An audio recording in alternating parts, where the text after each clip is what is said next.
We have Professor Richard Falk from the Orfalea Center, and we have Ambassador Lincoln Bloomfield from Stimson. And the two of them are essentially going to engage in a bit of a conversation. And so, Ambassador, I'll turn it over to you. Thank you. Thank you, Richard. And thanks for hanging in there, everyone who's here and everyone who may be tuning in. It's my great honor to share a podium with Professor Richard Falk. Professor, it's wonderful to have you here. You've listened to the presentations. You've participated in some of the dialogue. Can you tell us your thoughts after considering this subject for 2 days? What did you take away from this discussion? That's a momentous challenge. Softballs, underhand, right down the middle.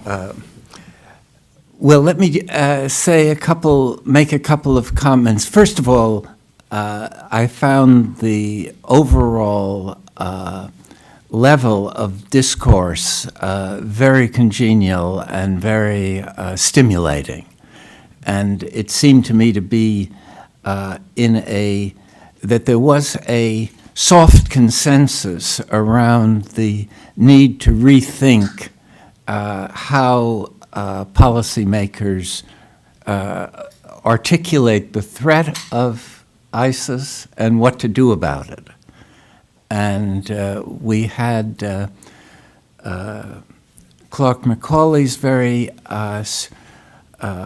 catalytic set of ideas at the final session that I think performed a necessary addition to what usually happens at conferences of this sort, that we don't think about the next day.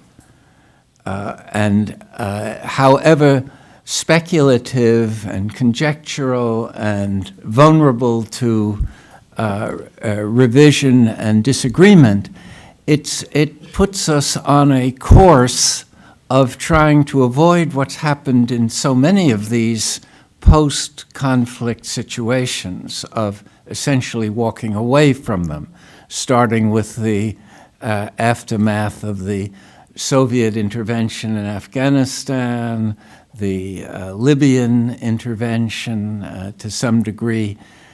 We might have been better off had we walked away from Iraq, because what we did when we walked in was certainly not constructive. So this idea of trying to find a regional, confederal set of arrangement seems to me to be a very important way of advancing the discussion. Just one other comment that I would make that follows a little bit from what Risa Brooks said at that last session, and I think it raised also something that bears on our 2 days of discussion, which is, was there something, should we view ISIS as exceptional in this kind of subject matter? And I think she gave very persuasive and conceptually sophisticated set of reasons why, by and large, we shouldn't treat it as exceptional. I would add a couple of thoughts, though, that move a little bit in the direction of saying it is somewhat different than any other configuration of conflicts that I know about. And I'd put it this way, just to make it very probably overly simplistic, that it's the first central global preoccupation in which neither of the political actors is a normal Westphalian state. In that sense, ISIS is obviously something that is shaped by an Islamic conception of community that for the first time is territorialized in a way that even the original caliphate was not. And the U.S. is, in my view, the first global state, that it has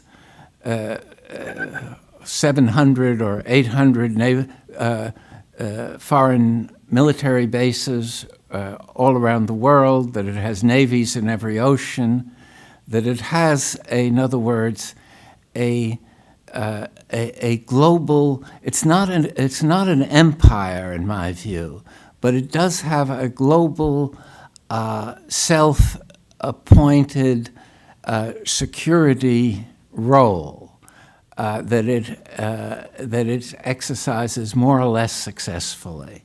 So that I think it's really interesting to think of that as in some ways, that this conflict in this way is a world order innovation that doesn't fit the Westphalian categories of international law or of international humanitarian law. And part of the puzzlement is because the world has become a battlefield for both sides, not just for the U.S. and its allies, but also for ISIS. Both sides feel they can strike. They have a legitimate foundation for striking anywhere, so that the notions of neutrality and belligerency, all the things on which international law was based, have become sort of obsolete. Maybe I should stop there. Well, yes, let me take you further with that thought. Is there a historical narrative unfolding that where this has a place? And therefore, when we talk about, for example, Professor Macaulay's idea of a horizon, which I think in whatever the details, the notion of having a future vision was a great contribution to this discussion. If you back up to the colonial era and its impact, and then the British withdrawing east of Suez, where the Americans put a few ships in the Gulf, and then Vietnam, where it was mentioned, the Pol Pot and Cambodia, but the U.S. was on the run in the other direction, trying to leave Saudi Arabia and the Shah of Iran to hold the fort in the Gulf, and sort of in some retreat. But now we move forward several years, decades, and the question is not just what is this phenomenon of Daesh, and we'll get to that, but what is the implication for sort of the traditional power, whether it be the United States and its allies, such as it was before Daesh? Is there an expectation that this becomes America's and the American security system's problem, or are we moving in an era? Are we moving past that era? Whether it's a military or non-military response, is this in Washington's in basket legitimately? Let's start with that. No, that's another very difficult challenge. Late in the day. It's early. But what I would say is that, and this was what I had prepared to say, was that that this period that you delimit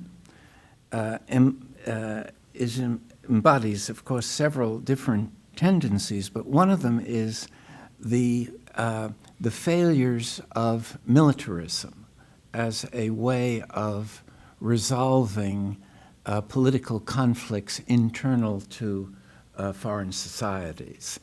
And I think that one of the puzzles confronting American policymakers that hasn't been resolved is what I would call the unlearned lesson of Vietnam, that you can you can have complete military dominance and win every battle and yet lose the war.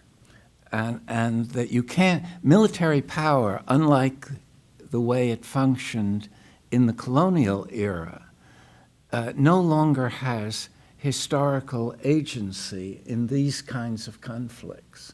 And until we learn that lesson, I don't think we can provide legitimate global leadership. Yeah, that would be my sort of fundamental answer. So, on behalf of, as a civilian, on behalf of my military friends in Washington, someone who I spend time with behind closed doors, listening to them talk about their own situation, I dare say the military community at the senior leadership level knows that. Mm-hmm. And they've been saying it publicly for years, that we can't solve this problem militarily. How many times have you heard that from 4-stars in Afghanistan and Iraq and elsewhere? And so the question then becomes, let me give you a theoretical issue. If the United States had robust non-military capabilities, the ability to swamp the social media and the airwaves with content in all the right languages, in the local patois, with the right cultural twist to talk to young people who might be recruited to Daesh, the ability to do social work and to integrate seamlessly with NGOs of all countries and humanitarian workers in better than we can do it now with unlimited resources. How interventionist should we be in a non-military way? Well, that's, again, a very good question. Let me make just two preliminary remarks. David Petraeus was a student of mine, and I don't think he ever got over the idea that he could reinvent counterinsurgency and counterterrorist warfare in a way that would produce victory. His ascent in the military was, I think, a consequence of reinventing a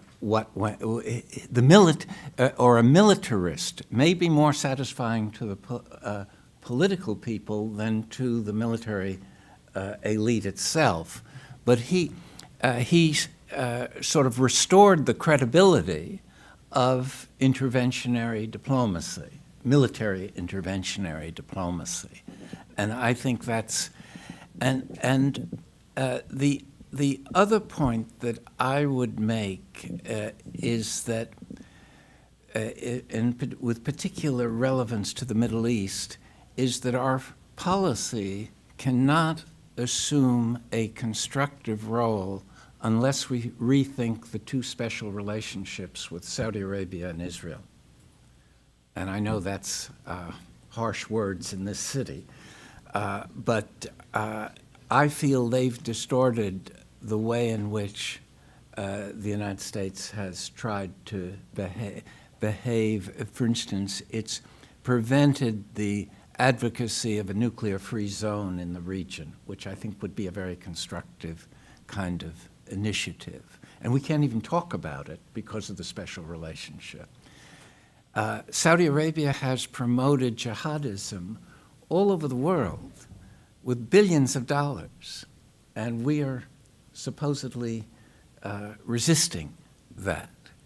And these special relationships, I think, are as serious a limitation on pursuing a constructive foreign policy as is the militarism.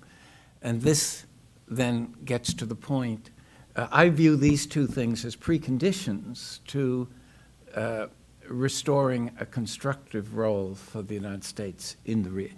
And if we did move in that direction, and especially if we pursued a more balanced position toward Israel-Palestine, I think we would be welcomed as a source of the kind of leadership that was exercised after 1945. I think the world yearns for that, but it yearns for a legitimate leadership, and I don't feel that can be provided without satisfying these preconditions. Well, I'd like to draw you out on sort of U.S. policy, perhaps as it relates to what Daesh has done specifically. But to get there, you mentioned the word legitimately. So if we look at international law, which I'm not an international lawyer, if we look at international norms, and we look at international humanitarian law, and leaving aside how we would grade the paper of everyone else involved in the conversation, just looking at Daesh, They took over land that was not theirs. They stole money from banks that was not theirs. They took weapons by force from some who ran away from them, but they took weapons that were not theirs. They brought in people, some volunteers, but they clearly have enslaved others, and you've seen the videos of selling teenage girls on the streets. You've seen what they do to children, and we've heard about that. And so the list sort of goes on and on and on and on about things that, if we were a stickler for international law and norms, you might find a coordinator in the Department of State for every one of those issues, not to mention international war crimes. So now the number the UN says to 400,000 killed in Syria, not all of them by Bashar al-Assad's forces, but a goodly number. He fired on the Arab Spring when it reached Daraa in 2011. Instead of accommodating it politically, he has had impunity from that. Vladimir Putin has sent in his helicopters and now his own airplanes, and barrel bombings have gone on for years with Russian equipment. I was the U.S. arms salesman for 4 years, guilty or innocent, as you may wish to pronounce that. But we had standards and a lot of transparency and had to listen to our critics 24/7. No one has said a word about Russian arms in Syria and what they've done to a hospital overnight, for example, in Aleppo. So all these norms are just silently being violated, and you have doctrines of responsibility to protect, and on and on and on. Would it be useful to apply these norms to the specifics of what we've seen with Daesh? Well, I think as you've set forth, Daesh has crossed every serious moral and legal red line. And it is a expression of the weakness of the international legal order that it has not been able to fashion a serious response. Having said that, it's important to understand that there are a lot of other political actors who've crossed red lines too that have not been addressed, and they happen to be, you didn't mention those, but they're allied with us. I mean, if you look at the internal human rights record of Saudi Arabia, or if you look at what Israel has been doing in Gaza, those are, for most of the world, very bright red lines. And if you want the essence of a legal order is treating equals equally, so that you can't have a legal order that has any legitimacy where the weak impose the law on where the strong impose the law on the weak and exempt themselves and their friends. And so I give a mixed answer. I wish there was a way of protecting those that have been so savagely harmed by Daesh. But at the same time, I would like to see a legal order that treated equals equally. And so, as we look at two things, the phenomenon of Daesh, which we've had rich analysis for the last 2 days, and the issue of the response to Daesh, particularly in Washington, about which we've heard some pointed commentary over the last 2 days. Not only is there the question of what the U.S. might do to improve its standing, as you've put it, but would Daesh find a less fertile environment if there were more purposeful convergence of states in the region and in the world around recognition of norms of international conduct and more of an issue being made of their violations? Would that leave less ground for people to feel that there's injustice and that Daesh is the answer to their sense of being oppressed, of their dignity being offended, their future being robbed? Is there any relation between the quality of the Western position and the potential for recruitment to Daesh? I don't know. I mean, one would have to be skeptical, I think. I mean, the first approximation of a response would be a skeptical one. On the other hand, many organizations that have acted in a barbaric and terroristic way evolve. And, the IRA did some terrible things in Northern Ireland. PLO, before it was recognized, did some terrible things. Lots of organizations that seemed outside the pale of diplomacy, when the geopolitical elements were realigned, suddenly were brought in from the cold. And I wouldn't exclude, I think it's not in our interest to foreclose that possibility. It's not an entirely satisfactory answer, No, even but- from myself. But, So in the cases that you cite, there were people who could rightfully look in the mirror and say, I'm a Palestinian, I'm a Northern Irish.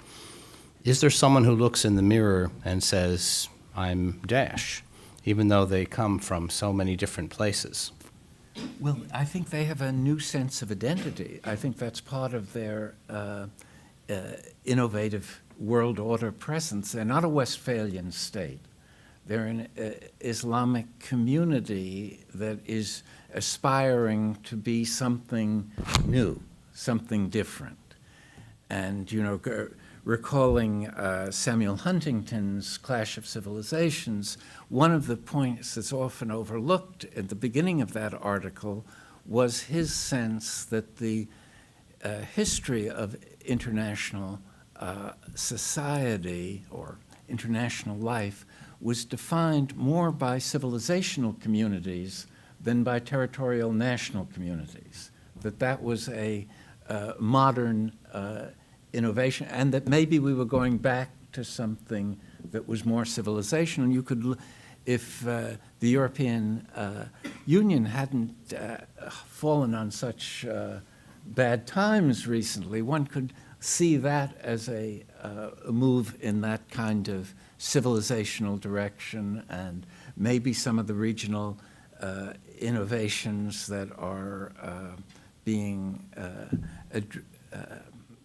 emerging in other parts of the world could be viewed in that same way. And the kind of proposal that Clark made at the last session would be another way of thinking in a post-Westphalian frame.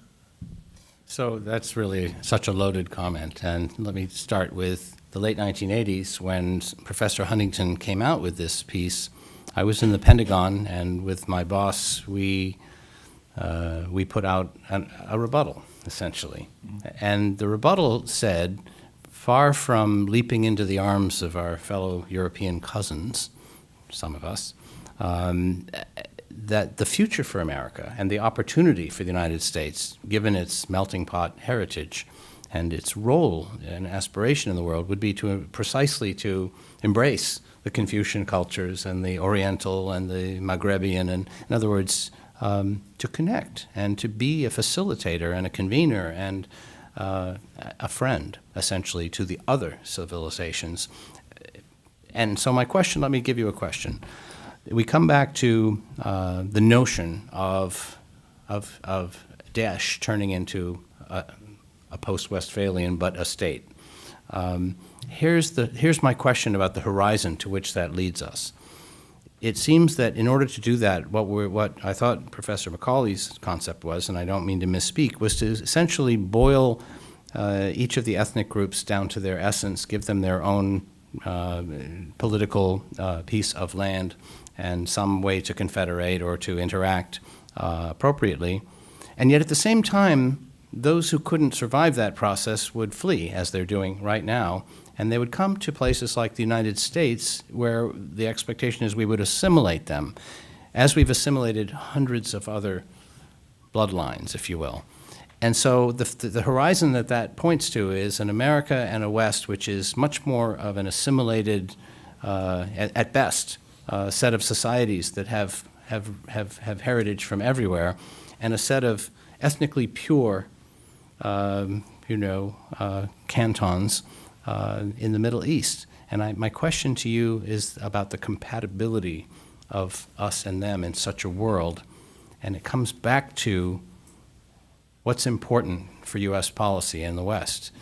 If we're going to start talking about post-Westphalian, are we pretty much conceding that militarily armed non-state actors are fine, and that and I don't know how to talk about extremist terrorist groups without getting in trouble in this room, but whatever the right nomenclature is for people who use bombs, bullets, et cetera, to express their political grievances against civilians, and what happened to the Geneva Convention? And so, is there no? Does history really tell us not to try to protect some element of the Westphalian system as essentially part of the architecture of the future world? Yes, I mean, I think that I have problems with the notion of ethnically pure states, even though it's a kind of neo-Woodrow Wilson, Woodrow Wilson more or less had that vision. But I think ethnic states and religious states are inferior in their human potential to the kind of multi-ethnic secular states that emerged out of the Westphalian conception.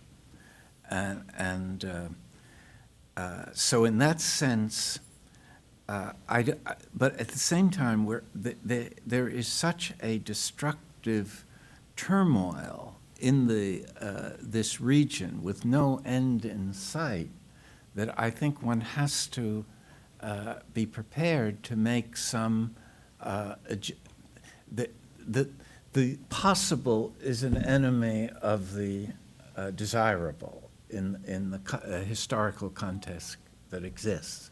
So the question is whether what Clark or someone else proposes is the outer horizon of the possible. And I think that's the discussion that he started, and we should continue. And I don't think any of us, I certainly don't pretend to have the answer to that kind of question. We seem to be looking at recent events and projecting forward, which is only natural. We had the chairman of the House Foreign Affairs Committee on this stage a little over a week ago, and he had just come from Tunisia, where he said the Tunisian government was gravely concerned that at some point these young Tunisians who had gone to ISIS would come back. And so that raises a different piece of the horizon. I want to ask you about, might there be a time when people decide that Syria isn't their permanent home, and that if they're not from there, they go back? And at the same time, with all the Syrian refugees coming into Europe and Canada, perhaps the United States, might there be a large number of them that under certain circumstances would really prefer to go home, where actually this is their culture, their language, their territory. They're not inferior, they don't have to assimilate, et cetera. I mean, so what about that scenario? Yeah, I think that's a scenario particularly disillusioned. If they're disillusioned with the whole jihadi idea, that's one sort of homecoming. But if they're not disillusioned, but just feel that either what ISIS is doing is not what they had in mind, they'd like to do it better, or they are still associated with ISIS, but they have been farmed out, so to speak, then of course it's very disruptive. So I feel you can't. The situation is so bad that you can't make any firm judgments as to what is a step forward out of this morass that has emerged in this period. And I view the proximate cause of the morass the Iraq invasion of 2003. I think that really caused regional reverberations that led in various directions, but certainly has to be factored into the emergence of Daesh itself, and of a it validated the conception of the U.S. as a post-colonial manager of the region. And I think that is untenable, as subsequent events have shown. Well, and you've mentioned sort of militarization as an issue. The conference began yesterday morning with a little bit of a flavor for the possible idea that in lieu of militarization, that the threat from this kind of extremist group might best be managed through the criminal justice system. So now we might have young, trained Daesh fighters coming home to any of a number of countries, and many of us are familiar with issues in the penal system in the Arab and Islamic world. It's been a concern, particularly Sharia law and the absence of due process and torture. So the question is, what are the right responses to this security threat, whether or not they're American responses? Well, first of all, I meant to distinguish militarist from military. All right. And by militarist, I mean the exaggerated reliance on the military instrument of policy. Can I just jump in on that, in that event? Because I have had a habit of reminding Washington in the few writings of mine that I've seen more PowerPoints that talk about whole of government. And I've never seen anything that remotely resembles whole of government. And not to hurt anyone's feelings, but whenever something really happens, the tendency in the National Security Council is to pick up the phone, call the Secretary of Defense, who then picks up the phone and calls Tampa, and a group of 06s gets around a table and starts planning an operation. And I love them. These are family, a home team as far as I'm concerned. But you've just skipped over all of the area expertise in the civilian world and all of the cleverness that kept us from getting to nuclear war 25, 30, 45 years ago. This wasn't all done at the tip of a bayonet. And the military are the first ones to say that. But so would you care to talk about what military responses might look like that don't cross your line of militarization? Well, militarism. Militarism. I'll get it right. I didn't go to Princeton. I don't feel comfortable in talking in operational terms about. I think that that what Daesh is doing, as far as I can tell, crosses red lines of a sort that if one could get some kind of UN consensus, one should try to do everything one can to stop that kind of behavior. What that entails concretely, I'm not sure. And I have had the sense that almost every significant reliance on military intervention has not only not been emancipatory in its effect, it's made the situation worse. And I think Libya, for instance, was an R2P undertaking originally, and look what happened. First of all, it was it weakened the credibility of the Security Council because it was supposed to be a humanitarian undertaking to protect Benghazi and the people of Benghazi, but it immediately turned into a regime-changing intervention, which was not authorized. And if we had gone along with the Soviet and Chinese initiative for humanitarian purposes in, let's say, Xinjiang province or somewhere, and then they had done something comparable, we would regard it as a terrible rupture of normalcy or workable relations. So I'm very skeptical of the capability of the major political actors to cooperate in a way that doesn't make the situation worse. That's a very strong and interesting verdict. But before we bang the gavel on top of that. Let me just ask you this, because Libya, I happen to agree with you, and I think my concern at the time of the Libya operation was that I didn't see, as civilians owe the military, a clear mission, which must be operational. Secure and defend and, finish this job. You have to, every soldier needs to know what he or she is being asked to do, particularly in warfare. Clarity is of the essence. That was not done, by my opinion, and which points up that it really was never a military task. It was about stabilizing a dangerous situation, which is a political mission.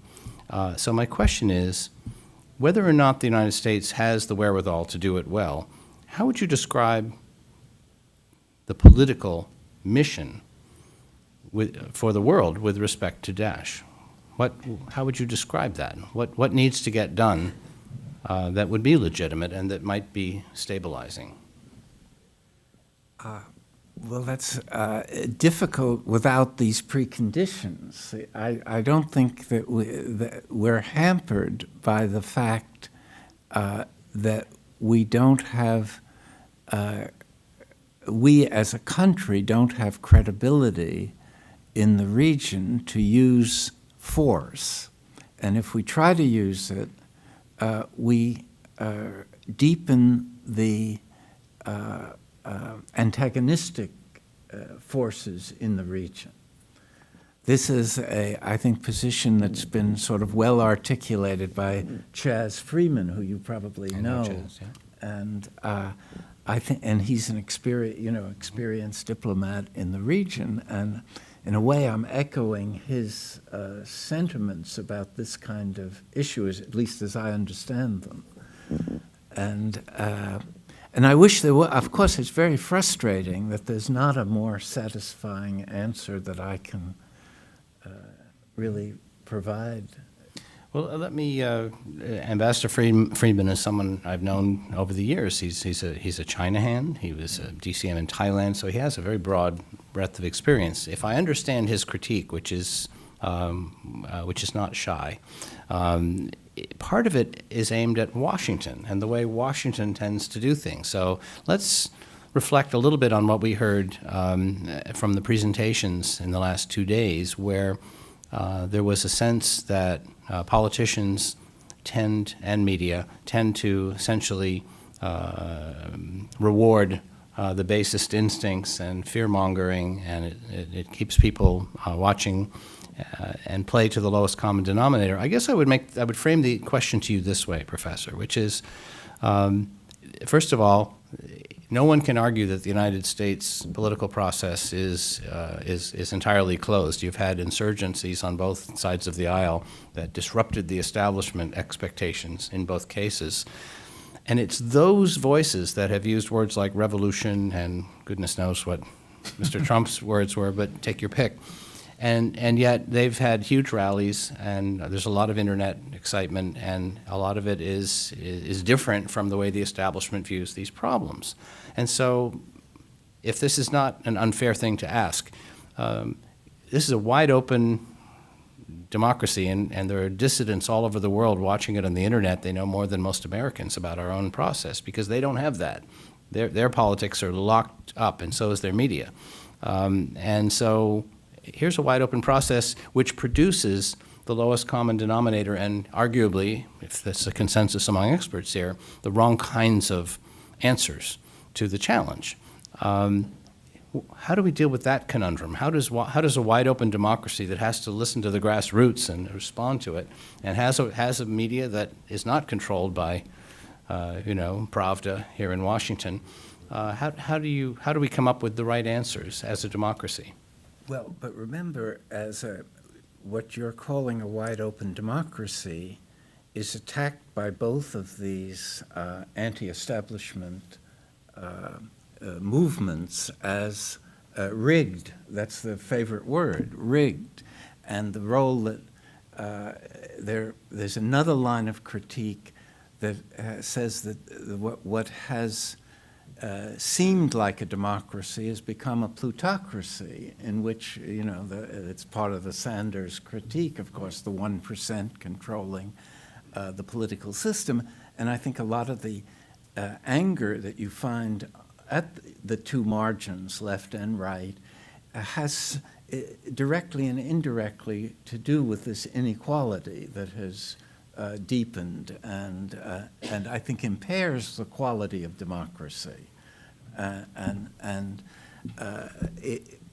So at the one side, I agree that the kind of political energy and rivalry that has been exhibited and is a sort of a sign of some residual health in the political order, although from my point of view, we end up with the two worst candidates, very likely, which again is not their fault, but it is the way that the system works, and it's the way the people perceive the issues or perceive choice. Well, I was hoping we could skip beyond judging the candidates to get to policies through the same analysis. In other words, leaving aside what we think of the results.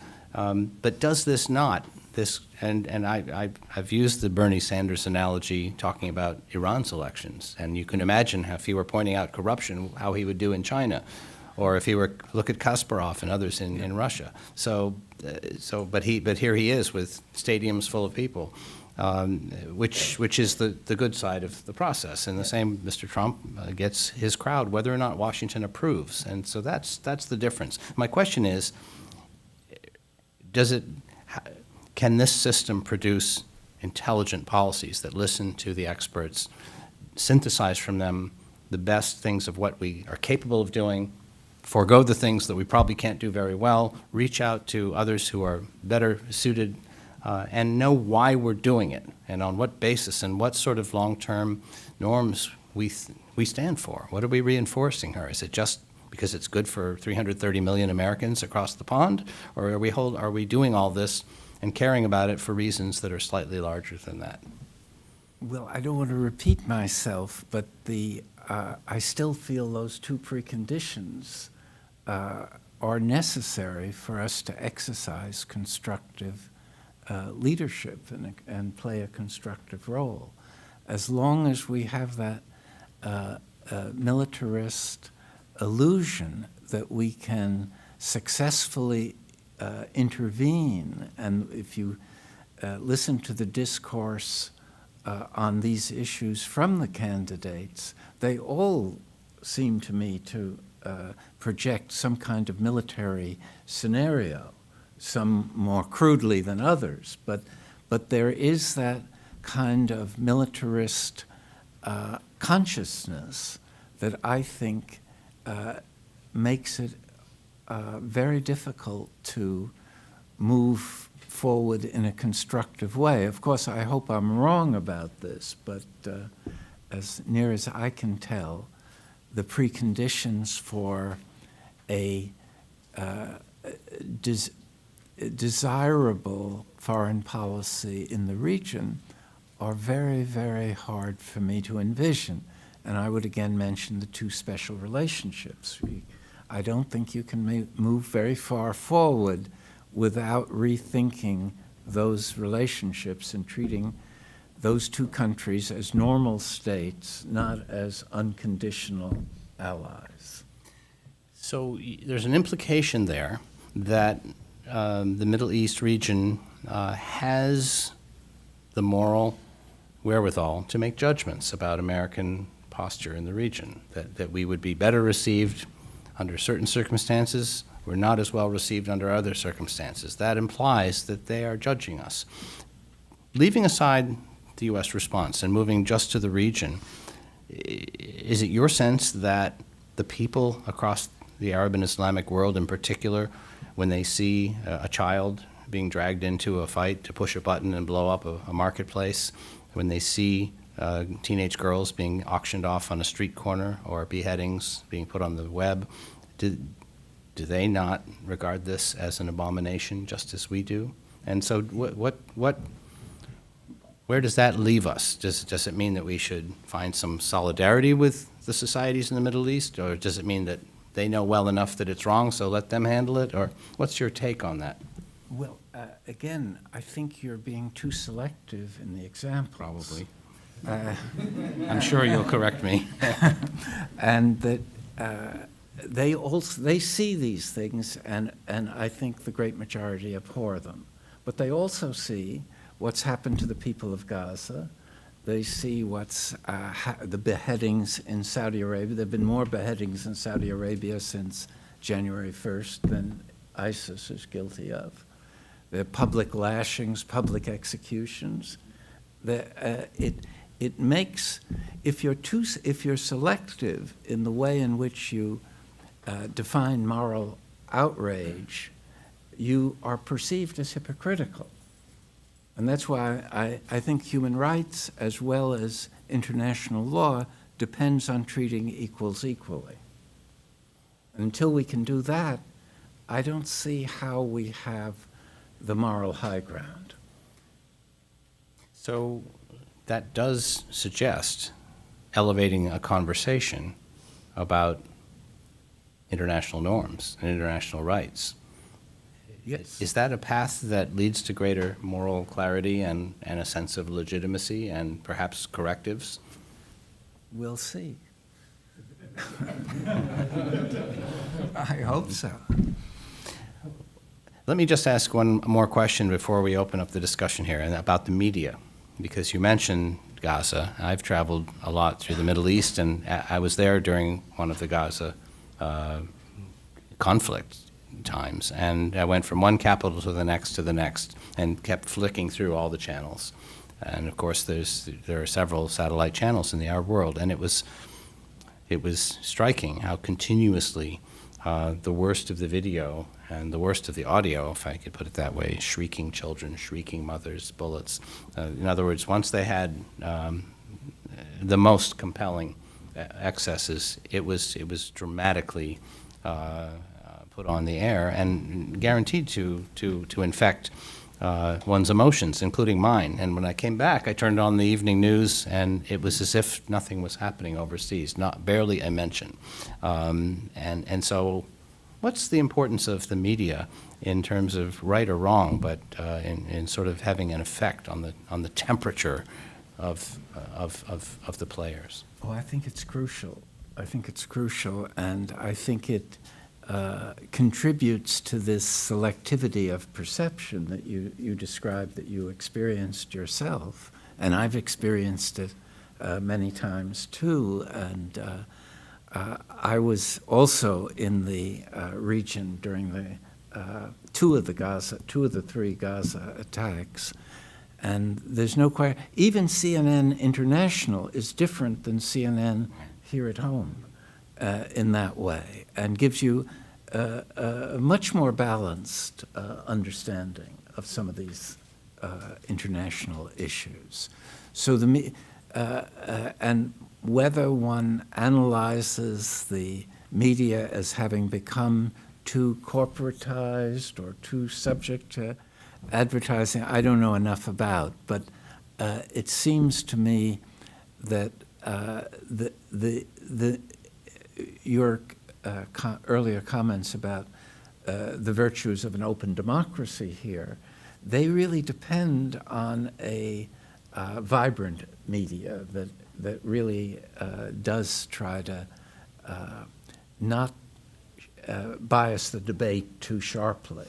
See, and I feel, for instance, that part of my critique of militarism is that when the policy debates have been put on, have been televised in various ways prior to decisions, you see one military officer, usually retired military officer after another coming, and no critics of the proposed military option. It's all a question, is it feasible, is it cost effective, but not questions, is it consistent with international law, is it consistent with international morality? What are its larger implications? So I do feel that if we want the kind of democratic society that you're proposing, it requires fairly radical modifications of the way in which the media informs the public. Well, with that, I've monopolized this long enough, so let's get the microphones around, starting with Miek, if you can wait for the mic, please. What the ambassador described as far as repatriation in Tunisia reminds me a lot of how the global Al-Qaeda network developed. Because again, at least Clark and I in the room have been doing this for a really long time, before 9/11, to understand the way in which the global Al-Qaeda movement emerges. You look at what happened to the Afghan Arabs after the Afghan war that went back to their home countries and basically created little miniature versions of what they had experienced. That leads to Al-Qaeda. And so it's not so much a corrective, Richard, but to say that we can't understand ISIS without the Iraq war, but then I can't understand Al-Qaeda without the Afghan invasion by Russia, which then means I can't understand Islamic fundamentalism without the loss in 6 days of 1967, and I can't understand antagonism towards the West without 1954 in Iran.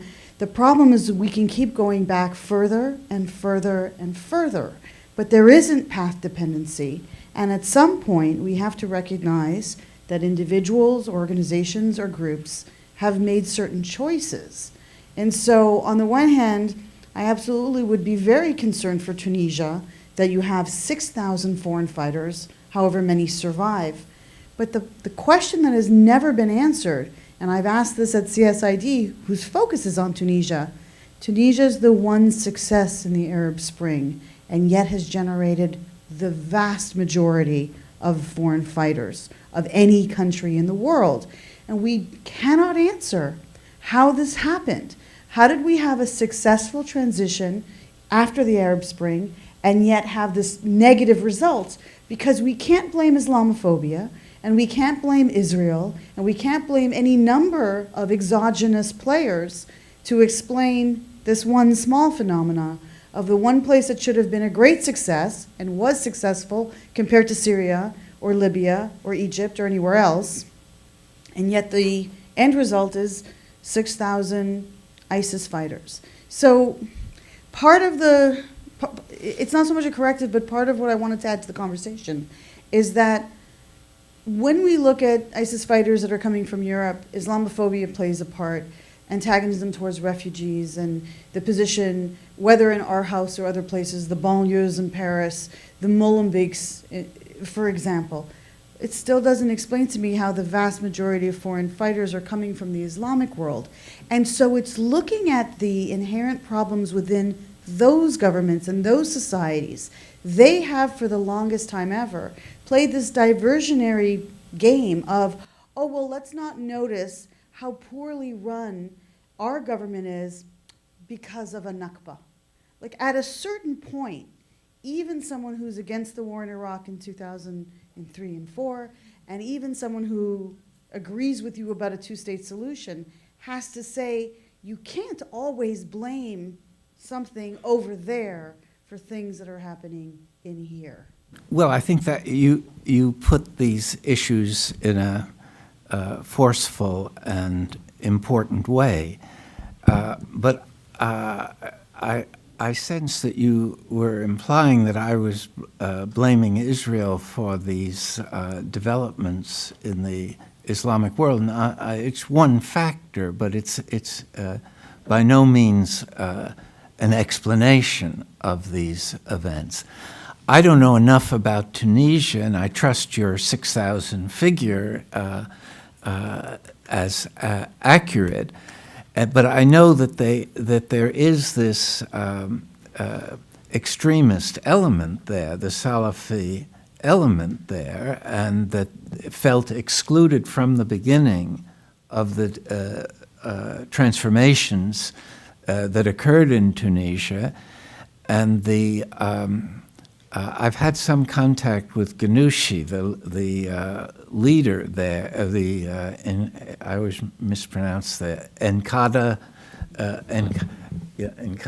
leader, who had an interesting, very different vision than the Muslim Brotherhood vision, a much more realization that pluralism was the only thing that would work, but that his conception of pluralism kept the Salafis out, so they had no. I don't know if this is helps to explain why this, as you say, I wouldn't call it altogether a success story, because they've incorporated many of the elements of the old order in order to have the appearance of not being a total failure in a way. There's more continuity than discontinuity in Tunisia, and the president is from the old elite. But there's no answer to the question of how, what one does with those who seek to return, except to try to avoid bringing violent people into your own society. Thanks so much, and I regret I missed the beginning of the discussion, so if you've already gone over this, we can move on to the next question. But I guess I'm curious about, I'm thinking about defense industry, which I guess I would see sort of at the nexus of militarism and global capitalism. And how we think about U.S. foreign policy when, take the case of Yemen, for instance, where it's a humanitarian crisis on the scale of what's happening in Syria. We've seen the resurgence of Al-Qaeda there, so a security issue as well. But hardly even, registers in terms of DC policy discussions yet. There's U.S.-made weapons that are being, without these U.S.-made weapons, I think the conflict would look a lot different. So how do we think about sort of a demilitarized foreign policy when we would have defense industry, for instance, or U.S. weapons that are, sort of proliferating around the world? I think that is a really crucial aspect of and part of the special relationship with Saudi Arabia is the arms sales, large-scale arms sales. My impression, and it may not be correct, is that part of the perception of the American role is that a lot of people understand that they and their families and neighbors and so on are being killed with American weapons and with American munitions. And I do think if one really wants a peaceful world, one has to address this issue of arms sales and how national security is addressed in different parts of the world. But that seems so idealistic at this point, and it touches on the power of the world economy, which makes arms sales a very important dimension of economic self-interest for many countries. And again, to just refer to Israel, one of the ways Israel maintains some of its relationships is it has arms sales arrangements with 120 countries in the world. And that's been a very effective dimension of their diplomacy. And how one interprets that overall is something we need all to think about. Not sure that's very satisfactory, but... While you're thinking of that, having been the arms salesman for 4 years... I forgot that. I take responsibility for everything I've said and done. I will note, though, that it's been, I will call it a weakness of U.S. policy on both sides of the aisle, that when things seem to get roiled in the Gulf, high U.S. officials on both sides of the aisle will go over there and try to use arms sales as a palliative. There is a place for security, but this has been more than that. It's been a political gesture, and one wonders what else could they do that would be more constructive in those situations. I think that's a fair question.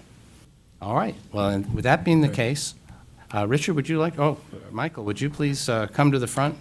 Richard, thank you so much. Well, thank you. It's been an honor and a pleasure. Please join me in thanking Professor Falk. I just once again want to thank Stimson for their marvelous hosting, for Trends, for partnering with us and Stimson to bring this event to fruition, and to thank all of you, the participants, both official and unofficial, in terms of the discussion. I think we've had an excellent 2 days. We hope to do this again in the not too distant future, and to keep the dialogue going, and to find other ways to partner with our two partners. So thank you very much, and again, much appreciated, Lincoln. Thanks It's been to both fabulous. the entities. It's been an honor to partner with you, and also to all the experts who came. You're really so interested to hear about your work. Keep it up, and please stay in touch with Stimson and let us know what you're doing. So thanks for coming. Thank you.